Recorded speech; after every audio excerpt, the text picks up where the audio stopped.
অন্তর্বর্তীকালীন সরকারের আমলে জারি করা ১৩৩টি অধ্যাদেশের ৯৮টি হুবহু বিল আকারে উত্থাপনের সিদ্ধান্ত হয়েছে বিশেষ কমিটিতে।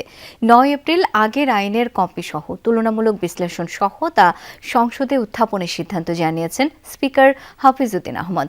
সংসদ অধিবেশনে অধ্যাদেশগুলোর বিষয়ে রিপোর্ট উপস্থাপন করেন বিশেষ কমিটির সভাপতি অ্যাডভোকেট জয়নুল আবেদিন। জানান ১৫টি অধ্যাদেশ প্রয়োজনীয় সংশোধনের মাধ্যমে কার্যকর করা যেতে পারে। ২০টি অধ্যাদেশের বিষয়ে নোট অব ডিসেন্ট দিয়েছেন সরকারি দলের সদস্যরা, আর 4টি অধ্যাদেশ রহিত বা বাতিলের সুপারিশ করা হয়েছে। 16টি অধ্যাদেশ যাচাই বাছাই আর 15টি সংশোধনের পরামর্শ দিয়েছে বিশেষ কমিটি।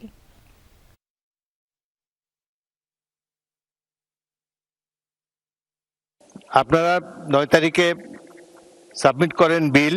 পুরনো বিল দেওয়ার প্রয়োজন নাই, যেটা আইনমন্ত্রী বলেছেন, কিন্তু রেলিভেন্ট পোর্শন কি অ্যামেন্ডমেন্ট সেটা একটা স্টেটমেন্ট আপনারা দেবেন।